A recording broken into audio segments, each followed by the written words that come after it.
yang dapat kelompok ini silahkan ke sekolah konfirmasi ini, ya, ke sekolahnya. Kemudian apakah mata pelajaran ini masih eksis? Karena bisa jadi bukan itu nama mata pelajarannya. Sama itu KD, dulu namanya kompetensi dasar, sekarang berubah menjadi capaian pembelajaran. Oh iya. Capaian ya. Kamu berapa kan? 24 juga bukan, maksudnya SMK nya 24. Berarti masih sudah CPM dipakai? Masih KD. Kan ada sekolah waktu itu ada yang masih pakai apa? Kurikulum Merdeka, ada yang K13. Ini kan masih K13. Masih dapat K13. Kan? CPM ini. Ya, berarti mungkin kalau di mana? Sinjaya, mungkin di sana kan itu pilot project biasanya sekolah ditawarkan, ada yang sudah siap menerapkan kurikulum Merdeka. Ya, jadi seperti ini. Ya, jadi itu, kan? Jadi nanti konfirmasi ke sekolahnya, berarti kan nanti jadi CP. Jadi ini menjadi CP. Nah, di setiap tadi kan misalnya kelompok A tadi berapa 6 orang. Nah, nanti dari 6 orang ini misalnya mungkin mapelnya masih sama atau nanti konfirmasi kembali. Nah, tinggal membagi CP-nya. Mata pelajaran ini ada berapa CP? 6 orang itu membagi dari situ. Siapa CP1, siapa CP2, 3. Nah, jadi 3 kelompok ini bergabung dulu untuk cari tahu kunjungan ke sekolah mengenai RPM. 3 kelompok ini cari tahu mengenai EKJ. Nah, nanti setelah bergabung nanti masing-masing lagi mata pelajarannya. Lihat CP-nya. Kalau perlu sekalian lihat bagaimana contoh soalnya dari guru. Dari contoh soal itu kalian bisa lihat, oh begini caranya guru bikin soal. Karena nanti output dari mata kuliah ini, khusus di materi saya, kita akan buat soal. Kita akan buat soal bagaimana mengukur ketercapaian dari capaian tadi. Kan namanya capaian pembelajaran. Jadi kita mau ukur apakah pembelajaran itu tercapai atau tidak. Kalau tercapai, sejauh mana ketercapaiannya. Nah, kan di materinya Ibu ini sudah dijelaskan apa perbedaan pengukuran dan penilaian. Sudah Pak. Ya, nah, misalnya tingginya ini berapa? Dari lantai ke plafon. Oh mungkin Meter. 1,5 meter. 3 meter. Ya, 2 meter. ya atau 3 meter. Nah sekarang ukuran 3 meter itu tinggi atau rendah? Tinggi. Belum tentu. Tergantung kalau pembandingnya. Tinggi kalau diukur dari pembandingnya 1 meter. Tapi kalau misalnya kita pakai standar, oh standarnya itu 275, berarti sudah tinggi. Tapi kalau kita bandingkan dengan ruangan yang lain, kayaknya ini pendek sekali. Bisa jadi pendek. Jadi dimensi kualitatifnya itu penilaian itu relatif, tergantung apa pembandingnya. Disitulah kita mengukur di capaian pembelajaran itu. Oh ini lulus, tidak lulus, itu penilaian. Tapi berapa yang dia peroleh nilainya, itulah pengukuran. Ya, oke. Nah, setelah pembagian kelompok ini, inilah yang kita mau tadi cari tahu. Pembagi ini, kemudian apa capaian pembelajarannya, kemudian nanti kita akan buat kisi-kisi pembuatan soal. Nah, itu nanti bisa menjelaskan materinya. Nah, kemudian nanti kita buat 3 soal bentuk pilihan ganda dan esai. Materinya begini toh, sudah pasti ini bentuk soal.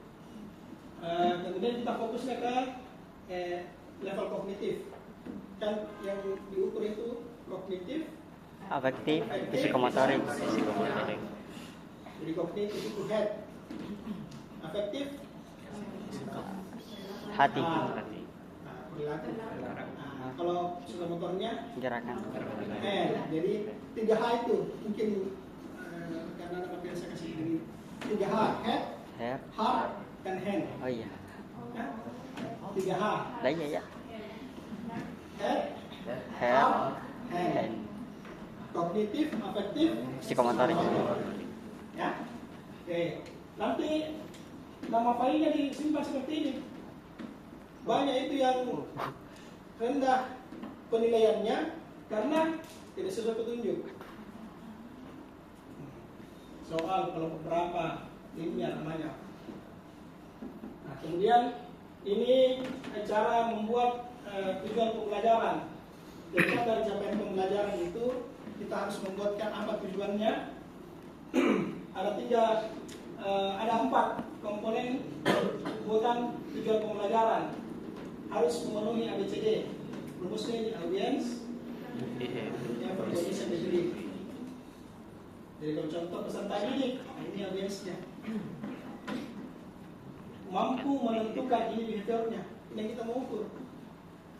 Titik referensi benchmark, jadi mampu menentukan titik referensi dengan tepat, ini kondisinya.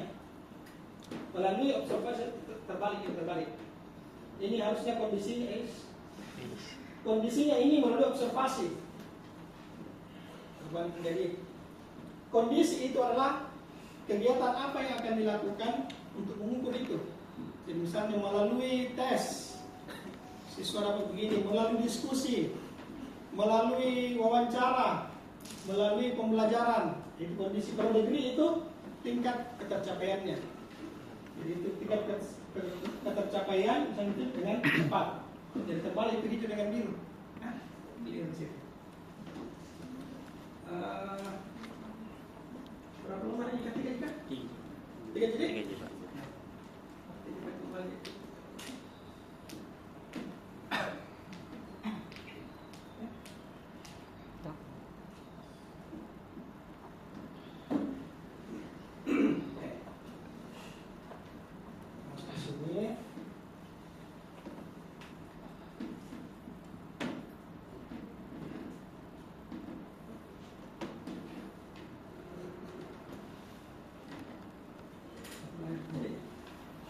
Oke, apa tujuannya tes? Yang pertama itu kita mau tahu bagaimana kemampuan dari peserta didik. Jadi kalau misalnya nanti saya bikin tes untuk kalian supaya saya tahu bagaimana kemampuannya kalian. Kalau nanti kalian jadi guru, kalian cari tahu untuk kemampuan siswanya. Kemudian yang kedua mengukur pertumbuhan peserta didik. Bagaimana kita pertumbuhannya? Makanya kadang kita kasih pretest, post test. Nah, apakah ada perubahan sebelum dia diajarkan dan setelah? Nah, kalau di konteks kita di sini kan yang awal masuk di awal ibu Nini, jadi saya tidak tahu kondisi awalnya. Beda kalau kalian guru. Kalau kalian guru kan jadi guru dari awal sampai akhir. Nah, jadi kan bisa lihat dihafal kita segini begini. Ini waktu awal diam-diam begini, tapi setelah beberapa kali pertemuan aktif bicara. Yang di sini selalu ganggu temannya. Tapi setelah beberapa kali pertemuan, sudah tidak. Nanti kita bisa lihat bagaimana perkembangan. Kemudian mendiagnosis kesulitan. Kita akan lihat dari beberapa soal misalnya kita kasih, ternyata dia lemahnya di misalnya aspek jaringan. Dia jaringan, dia tahu cara menyambung, tapi tidak bisa membedakan mana semester berapa ini? 4. Berarti sudah ada yang sambungan kabel itu cross dan straight. Sudah di? Sudah. Yang SMK kapan bisa nih? Tapi yang SMA? Waduh. Pernah gini? Ya. Perlu Jadi dulu. misalnya ada kesulitan di situ, atau ada yang kesulitan memahami simbol-simbol. Jadi yang ketiga itu diagnosis kesulitannya. Sehingga pada saat ada namanya, pernah dengar KKM? Pernah Pak. Mana Pak? Capaian standarnya. Apa itu KKM? Standar pencapaian. KKM itu singkatan. Kriteria ketercapaian. Kriteria Ketercapaian. ketuntasan. Ketuntasan. M-nya apa? Sosiologi Mata itu belum pelajaran. tercapai. Ya, nggak apa-apa. KKM kriteria ketuntasan minimal. Oh, minimal. Ya. di sekolah itu ada yang menerapkan KKM 70, ada yang 75, ada 78, ada 80, ya. Jadi guru-guru dan pihak sekolah itu menetapkan KKM itu berdasarkan karakteristik dari peserta didiknya. Jangan sampai dikasih, oh saya kasih KKM ku 80. Karena menganggap mungkin, oh bisa semua peserta didiknya. Sehingga pada saat diukur, ternyata banyak siswa belum, akhirnya ada remedial. Pernah dengar ada temannya remedial? Pernah. Ya, karena itu tadi terkait dengan kesulitan tadi. Oh, dia remedial kan tidak semua yang diremedial, hanya beberapa saja.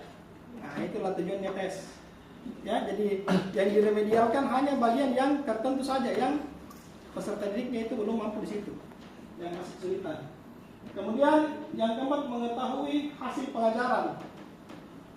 Jadi ini yang nomor 4, lebih kepada gurunya atau dosennya. Apakah yang materi yang diberikan itu dipahami atau tidak? Jadi keliru itu kalau ada mata kuliah yang kasih error semua. Ini pasti keliru. Nggak tahu mahasiswanya kan atau dosennya. Ataukah dapat A semua? Keliru juga. Karena tidak mungkin semuanya bisa sama. Nah, kalau kita pakai kurva normal, akan ada dalam satu kelas itu ada yang paling tinggi, ada yang rata-rata, ada yang paling rendah. Tapi kecenderungannya di tengah. Itulah namanya kurva normal. Ya. Nah, kemudian mengetahui hasil dari belajarnya, mengetahui pencapaian kurikulum, mendorong. Nah, ini nomor 7, mendorong. Jadi itu tadi nilai A yang dikasih semua tidak mendorong peserta didik untuk belajar. Karena pasti ada yang cemburu. Kenapa dia bisa dapat A, padahal malas masuk? Ya kan pasti akan muncul pertimbangan gitu. Jangan juga saya deh kerja tugas, jangan juga rajin. Karena biar malas lulus juga. Ya kan? Sama kalau dapat E semua, rajin kerja tugas dapat E. Nah, berarti itu demotivasi, bukan mendorong untuk belajar. Nah, yang ke-8, mendorong guru untuk mengajar lebih baik. Ya, supaya gurunya juga atau dosennya juga introspeksi diri. Apakah saya yang kurang bagus caraku, atau memang daya serapnya dari peserta? Nah, kemudian dalam membuat tes ini ada beberapa tahapannya. Yang pertama spesifikasi, kemudian kita menulis soalnya, kita menelaah, kemudian ada uji coba tes, ada analisis butir soal, kemudian memperbaiki, merakit tes, melaksanakan tes, menafsirkan hasil tes. Nah, sama yang pernah ikut ini ujian nasional ini kan? Ada yang tidak? Ada yang ujian nasional? SD, SD masih dapat. SMP tadi? SMA tidak. Ya, itu kan soal-soal yang diujikan itu melalui tahapan-tahapan ini. Melalui tahapan itu misalnya guru di seluruh Indonesia diminta untuk membuat soal. Kemudian nanti akan terpilih, oh ini orang-orangnya yang diundang untuk menyusun soal. Setelah soal disusun, dirakit, kemudian diuji coba. Hasil uji cobanya itu akan kelihatan, oh mana betul soal yang sulit, sedang, mudah. Kemudian mana betul soal yang bisa membedakan, oh ini bisa membedakan anak yang pintar, anak yang kurang pintar. Kemudian mana soal yang menjadi pengecu yang baik. Nah, makanya di LMS itu ada bagiannya nanti analisis butir soal. Ada analisis butir soal secara kualitatif, ada secara kuantitatif. Nah, maka beberapa pertemuan sisa itu yang kita coba lakukan nanti semua. Nah, jadi cukup padat materinya ini. Maka kita harus efektifkan waktunya yang baik. Jadi pekan ini kalian kunjungi ke sekolah, kemudian sudah dapat CP-nya. Pekan depan kita sudah masuk pada tahapan membuat butir-butir soalnya. Setelah jadi butir soalnya, kita analisis. Nah, ini kegiatan pertama, menyusun spesifikasi. Menyusun spesifikasinya, pertama kita apa tujuannya itu tes dibuat. Mungkin sudah materinya Ibu ini, ada tujuan tes itu kita mengukur apakah tadi ketercapaian belajar atau tidak, atau tujuan tesnya itu mau mendiagnosis kesulitan, atau tujuan tesnya itu mau melihat apa itu biasa kalau placement test, penempatan. Jadi bukan mengukur dia bisa atau tidak, tapi dia cocoknya di mana. Misalnya yang bahasa Inggris, setelah dites, oh ini belum masuk fase masih basic ini. Karena misalnya masih banyak kosakata belum dikuasai. Oh kalau ini sudah banyak kosakatanya, tapi apa itu? Speakingnya. Spellingnya atau apa, grammarnya apa di situ ya? Tensisnya, oh ini bisa masuk advance. Oh ini bisa masuk ini. Sama kalau misalnya kita mau kerja, misalnya mendaftar kerja di bank. Bank itu ada orang cocoknya bagian melayani customer, ada bagian teller, ada juga bagian belakang, ada juga bagian debt collector. Jadi memang itu, makanya tujuan tesnya itu untuk apa dulu? Ya, jadi kalau misalnya kita di konteks pendidikan, ya tujuan tesnya kita tadi mengukur hasil belajar dan tujuan tadi. Kemudian kita susun kisi-kisinya. Ini yang kita lakukan tadi, mulai tadi kunjungan ke sekolah dan seterusnya. Kemudian memilih bentuk tes. Tadi bentuk tesnya mau soal pilihan ganda, esai dan seterusnya. Kemudian menentukan panjang tes. Panjang tes itu misalnya berapa soal, berapa menit waktunya, dan seterusnya. Nah, kemudian kita menulis tes. Nah ini tujuan tesnya, apakah placement test atau diagnostik, formatif atau sumatif. Saya percepat saja. Nah, kemudian kita menyusun kisi-kisi. Nah, ini kalau model yang lama tadi, SKKD apa, tujuan pembelajarannya apa materinya. Jadi tidak bisa bikin soal kalau tidak paham materinya. Jadi harus dipahami. Makanya tadi di capaian apa? Pada saat melihat capaian pembelajaran, satu mata pelajaran kan 6 orang. Nah, tinggal kalian berbagi. Oh saya di bagian ini udah, saya bagian ini deh. Kenapa bagian itu? Karena misalnya temannya yang lebih menguasai di situ. Jangan semuanya. Biasanya kan CP pertama itu yang mudah-mudah. Biasanya CP1, CP1. Kenapa? Karena biasanya kan dasar materinya. Nah, kalau yang CP berikutnya itu sudah advance. Nah, nanti kalian tinggal berbagi. Karena pasti kalian mengukur diri sendiri. Kayaknya saya materi ini belum pahami, Pi. Jangan dikasih kayak itu. Kalau kalian bisa di situ, itu namanya pemahaman metakognitif. Karena kalian sadari nih, oh saya belum bisa bagian begini, saya masih kurang di sini. Itu namanya metakognitif. Sudah memahami kekurangannya. Nah, kemudian apa indikatornya dan berapa jumlah soalnya. Ini membuat kisi-kisi soal objektifnya seperti ini. Jadi nanti bikin tabelnya, kompetensi dasar diganti dengan Capaian pembelajaran. Kemudian CP itu apa materinya? Iya. Nah, karena memang cara bikin soal apa materinya. Nah, kemudian apa indikatornya? Tadi indikator pencapaian kompetensi yang tadi yang harus ada ABCD-nya. Apanya yang mau diukur? Oh, yang itu. Ya, indikator pencapaian kompetensi. Misalnya begini,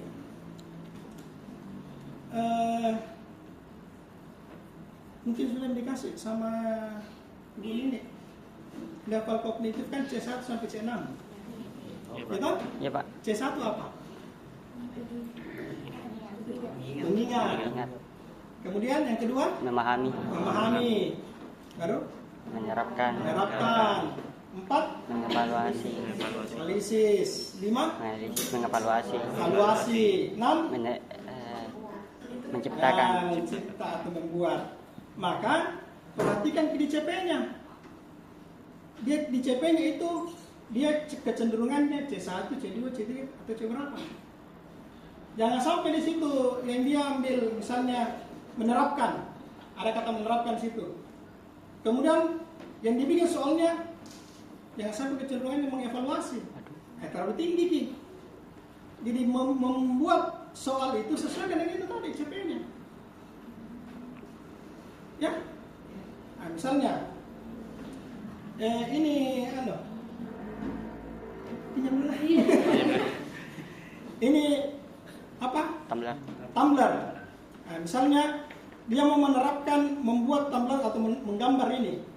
Nah, menggambar ini apakah itu dalam konteks membuat atau menerapkan hasil dari pemahaman ini menggambar itu? Menerapkan. Nah, menerapkan, bukan membuat bendanya toh. Nah, jadi perlu diperhatikan baik di situ pemahamannya. Nah, level kognitif. Nah, C1 sampai C6. Ya. Nah, itu indikatornya. Maka tadi misalnya apa tadi? Menerapkan. Ya. Menerapkan kan berarti di C3. Jangan bikin soalnya di C456. Tapi bisa bikin soal di sini. Misalnya kan CP tadi saya suruh bikin 10 di berapa tadi? 10. Jadi misalnya 10 soal itu ini MSS M mudah sedang sulit. Jadi kita belum tahu ini apakah mudah 100, tapi asumsi kita pertama dulu. Jadi kita bikin perkiraan, saya bikin soal yang kira-kira mudah. 1 di sini, 2 di sedang, 3 di sini, baru 7 misalnya. Berarti di sini saya mau ambil 1. Di sini juga 1 misalnya. Boleh. Ya, dari 10 soal itu bisa menyebarkan ke sini, bisa juga terkumpul di sini. Tapi jangan di atasnya. Kalau konteks tadi di capaiannya menerap kata kerja operasional namanya KKO. Ya, namanya KKO. Ya, nanti tinggal kalian cari tahu. Ya mungkin nanti saya kirimkan juga link-link video atau bisa banyak dicari di YouTube. Banyak beberapa referensi yang saya berikan, kata kerja operasional, level kognitif, nanti kalian cari tahu. Nah, ini mudah sedang sulit kita perkirakan saja dulu. Karena kita belum tahu. Nanti setelah jadi soalnya, baru saya kasih cross itu. Misalnya kelompok A kerja soal ini, bikin 10. Yang dibikin itu kelompok A dikerjakan sama kelompok B. Kelompok B kerjakan kelompok C, begitu bergiliran. Yang sudah dikerjakan itu tadi, itu yang kita analisis. Ternyata nomor 1 itu masuk kategori sedang, masuk kategori mudah, masuk kategori sulit. Bagaimana cara kita tahu? Nanti materinya. Kalau terlalu banyak saya sampaikan. Gini, karena kayaknya terlalu banyak yang menghayal kuliah ini. Banyak yang menghayal. Kelihatan dari cara duduknya. Kelihatan dari cara duduknya itu. Jadi ada yang cara duduknya, ada posisi tangannya, itu kita bisa lihat. Itulah gunanya ada mata kuliah psikologi pendidikan. Ya, sudah ada mata kuliah itu. Siapa yang mengajar? Ibu Dewi. Ainun Rifki, iya. Oke, jadi di situ konteksnya itu.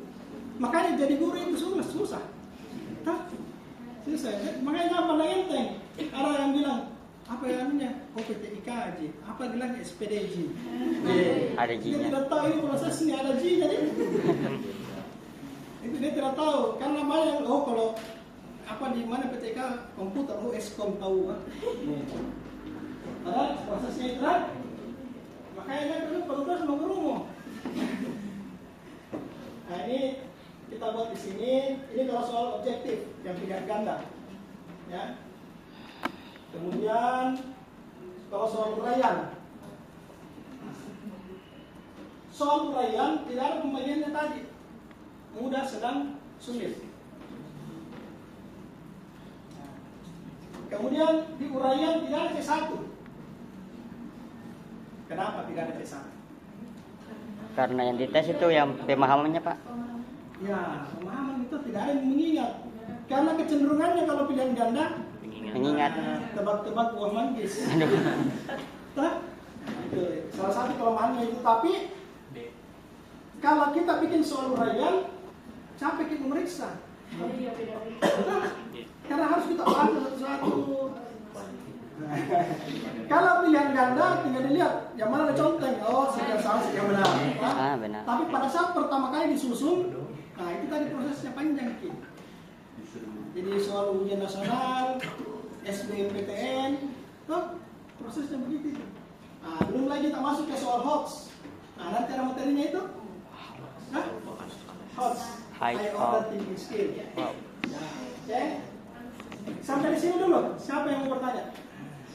Yang sampai terlalu jauh mau pakai sampai di Pindrang, ternyata ada ketinggalan di Barlo.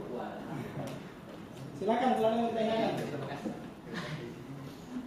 Oke.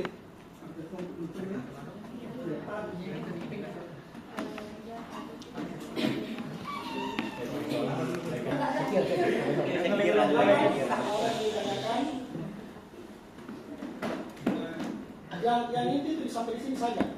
Kalau selebihnya ini sudah ada materinya ini ya. Itu kan bentuk tes. Sudah. Kemudian apa kelebihan kekurangannya. Kemudian ini contoh-contoh. Wow.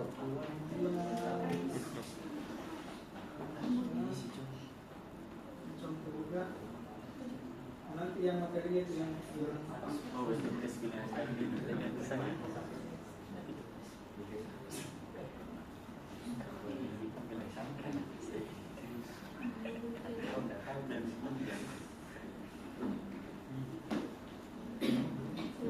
Wow. Nah, ini kalau pilihan ganda, ini namanya stem. Stemnya itu adalah penjelasan kalimatnya atau di pertanyaannya. Kemudian ini adalah option, pilihannya.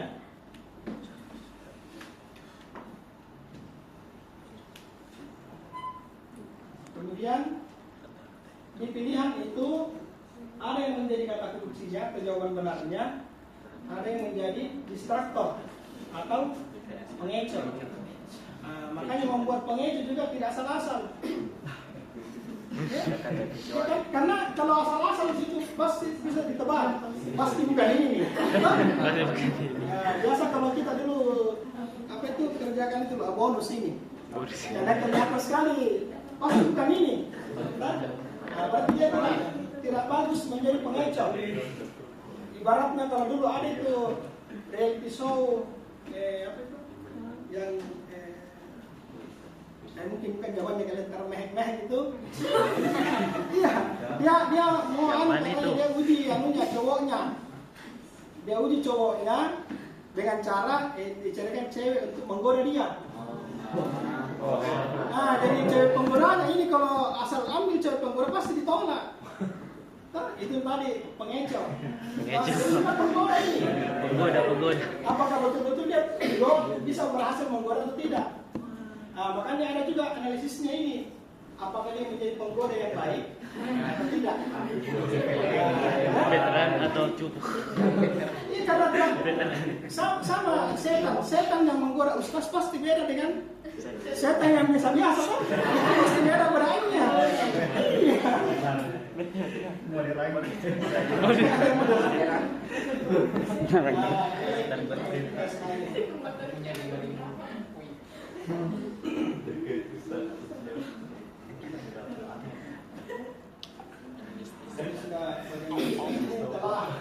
Nanti kalian baca kan setelah untuk tesnya. Tapi ini kan akan kita lewat juga nanti terkait dengan materi, konstruksinya, aspek bahasanya.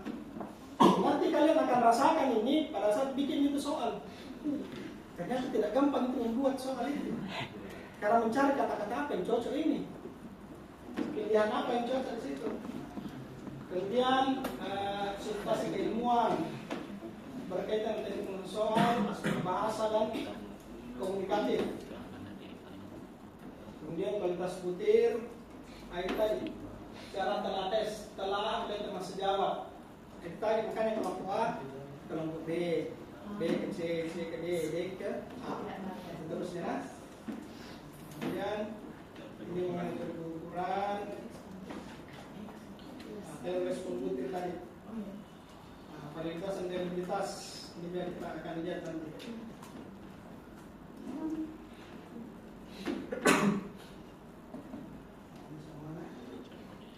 Oke, itu dulu. Nah, ini sudah di kelompok kelas F.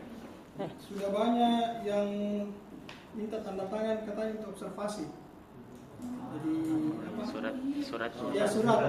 Harus ada dari ini. Kapro apa? Dosennya ditujukan kemana suratnya? Ke prodi atau langsung ke sekolah? Langsung ke sekolah. Langsung ke sekolah.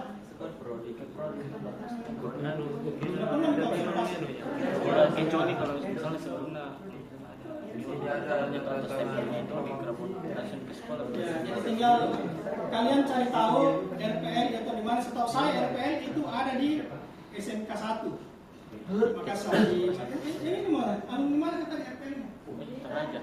Teraja, Pak.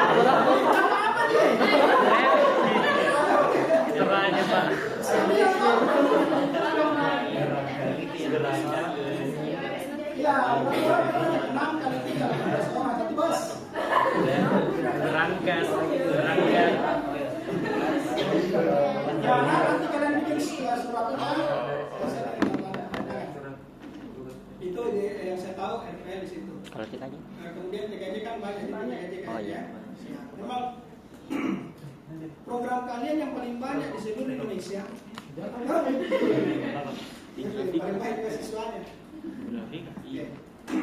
Saya memperkenalkan diri tadi. Ah iya. Ya. Yang lain. Ya kalau nama kan sudah. Kalau saya sehari-hari cara dikasih amanah sebagai kaprodi S2 PTK. S2 Pendidikan Teknologi Kejuruan. Jadi saya di pasca. Tapi basic S1 saya di Pendidikan Teknik Sipil Perencanaan. Ya. S2-nya di Pendidikan Teknologi Kejuruan, S3 juga Pendidikan Teknologi Kejuruan. Saya dominan di pasca sebagai kaprodi. PTK itu ada PTK, tinggalnya terang. Kalau PTKF itu katanya disebut tadi ruangannya. Ternyata banyak ruang kosong di sini. Ya. PPG. Tapi kenapa tidak mahasiswa PPG-nya? Ini untuk hari Senin ini katanya bisa dipakai sampai siang, Pak. Oh, kosong jadi. Iya. Karena ya PTK itu banyak kelasnya, sedikit ruangannya. Aduh. Kalau di sini kan masih enak ya, ada agak longgar gitu. Masih bisa kita bernapas sedikit. Kalau di AE, Aduh. Oke, kalau Batu tidak ada lagi tumpuk. pertanyaan, saya mau kalau tidak ada pertanyaan kita bisa akhiri, ya. Oke. Pak, ini tadi dari apakah mapelnya itu masih ada atau Ya, bukan masih ada biasanya. Ya, namanya agak beda sedikit karena apa tadi penggabungan. Karena kan kurikulum merdeka itu ada namanya fase E, F. Nah, kalau SMA itu di situ kan, SMK, fase E, fase F. Nah, biasanya itu ada penggabungan. Nah, mata pelajaran A, B digabung menjadi fase E. Tinggal di CP-nya. Misalnya dari mata pelajaran yang tadi itu dia digabung, kemudian CP1 sampai CP5 misalnya fase E. Nah, CP6 sampai seterusnya itu fase F. Biasanya nanti konfirmasi di sekolah. Karena kan yang kalian mau observasi juga ini, itu bekalnya juga kalian kalau nanti pergi ke PPL. Jadi semua aktivitas ini untuk bekalnya kalian, bukan bekalku. Bukan bekalku. Untuk kalian. Jadi kalau yang mau tidak optimal belajar, kalian sendiri yang menyesal. Nah, ya, ada lagi? ini Pak? Nanti kan kita ke sekolah, terus ada itu jurusannya dan Ya, CP-nya dan kalau ada contoh soalnya. contoh soalnya. Setelah itu langsung setelah contoh soal itu Jangan dulu buat soalnya. Itu yang kita akan bahas pekan depan. jadi soal itu kan cuma untuk formasinya CP. Ya, dan nanti kan kalian akan membagi. Jadi kalau ada nih CP dan bentuk-bentuk soalnya, kalian coba buatkan masuk ke tabel tadi, tabel kisi-kisi. Ya, tabel kisi-kisi. Itu yang kita bahas pekan depan. Selanjutnya setelah terdistribusi ini kisi-kisi, siapa CP yang ini, siapa CP ini, lanjut kita ke bikin soal.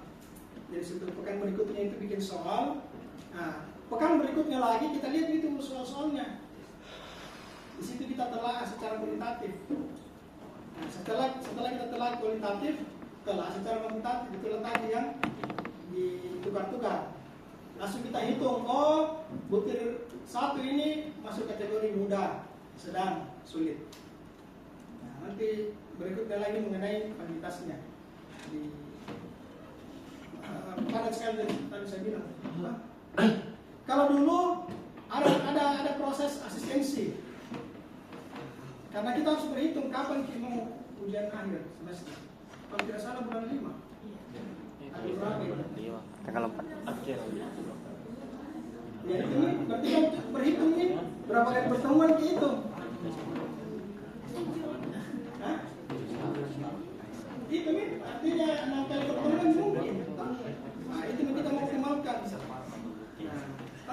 Jadi makanya yang minggu depan tadi kisi-kisi, minggu berikutnya butir soalnya sudah selesai. Nah karena di situ yang kita lihat butir soal ini mesti diperbaiki butir ini. Karena memilih kata-katanya juga tadi, memilih panjang soal. Belum dimasuk itu hoax. Jadi bikin dulu soal yang kalian mampu baru kita lihat, oh ini tidak masuk hoax ini. Saya masuk. Oke, silakan. Ada lagi yang lain?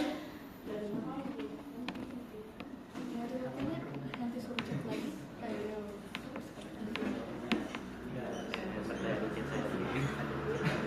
Berbeda dikit saja.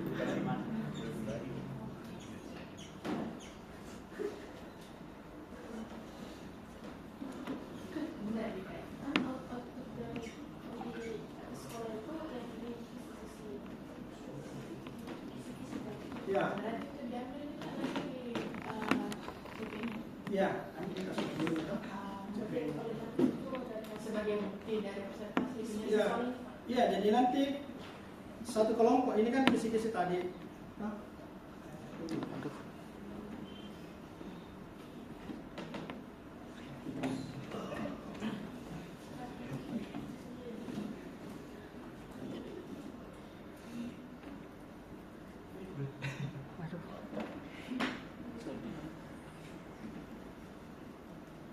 PPS.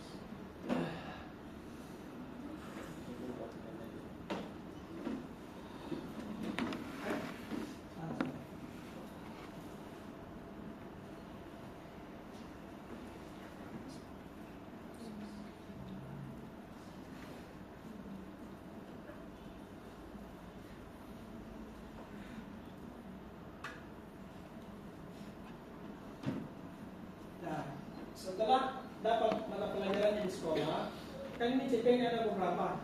Tulis semua CP-nya di sini. Tulis semua CP-nya dulu. Baru nanti kalian bisa berbagi, jadi kasih dulu mungkin misalnya si A CP 1 2 3 B, kasih kumpul dulu semua di sini. Ya, kasih kumpul dalam satu apa? Kisi-kisi. Tabel ini. Ya? Ya, karena kan saya tidak tahu bagaimana mata pelajaran itu ada berapa CP. Yang sampai yang terlalu banyak. Mungkin ada CP-nya 5, ada 6, mungkin ada 10, ada 12. Sama kalau di KD dulu itu ada yang KD-nya sampai 20. Ada yang KD-nya hanya 12. Ya kalau yang dulu kan 13. Ya. Hanya hasil dari observasi itu dari hasil kita lihat. Oke? Ada lagi?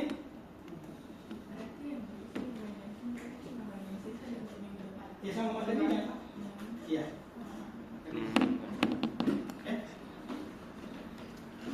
Lagi? Satu materinya apa?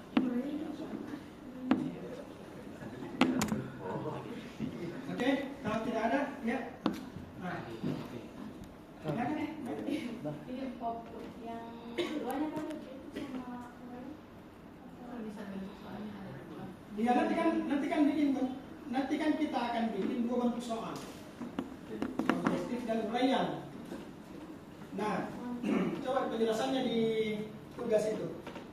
Kan itu membuat dua bentuk soal, objektif pilihan ganda dan uraian.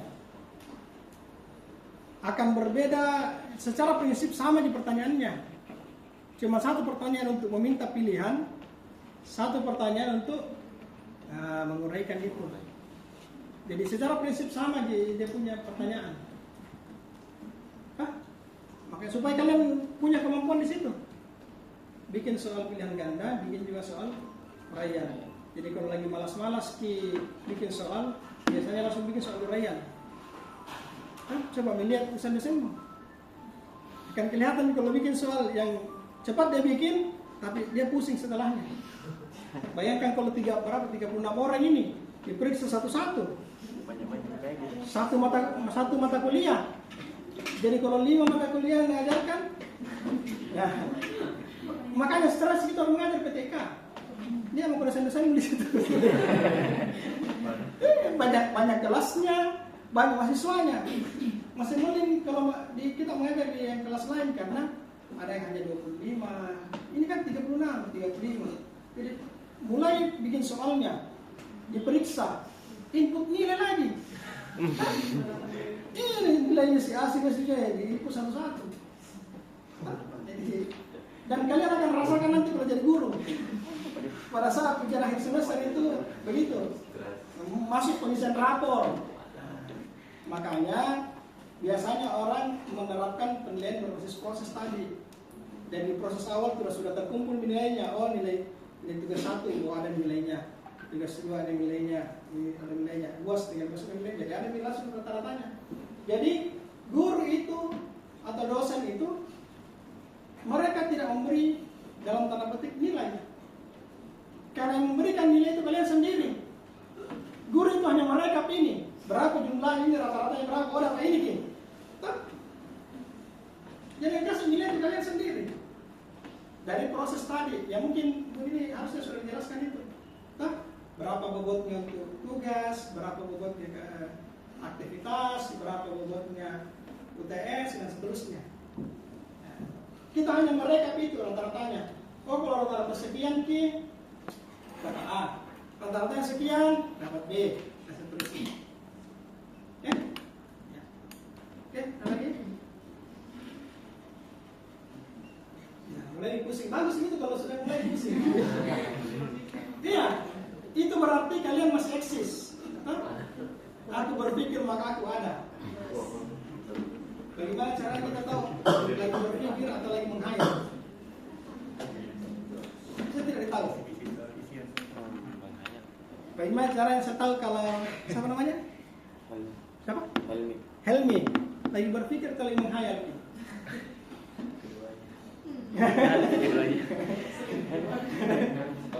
Bisa kita tahu apa bedanya itu?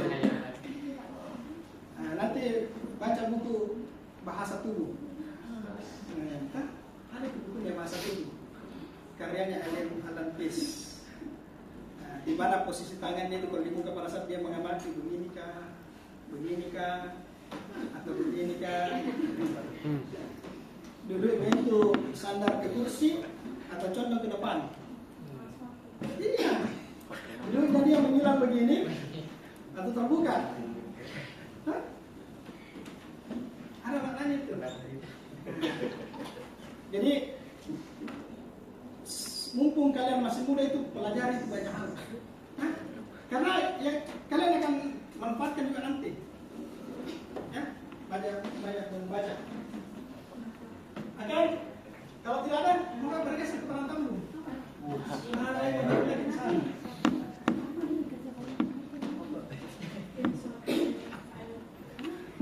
ada ketua Nanti divisi. kalau untuk pengumpulan itu kan ada tadi pematangan anak.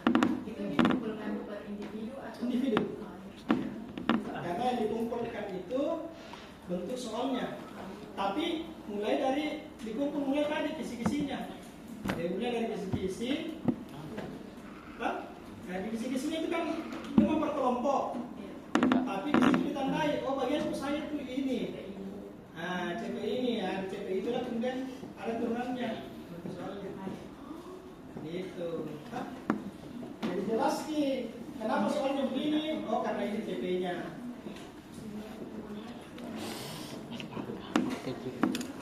Sudah hampir. Tahan dulu.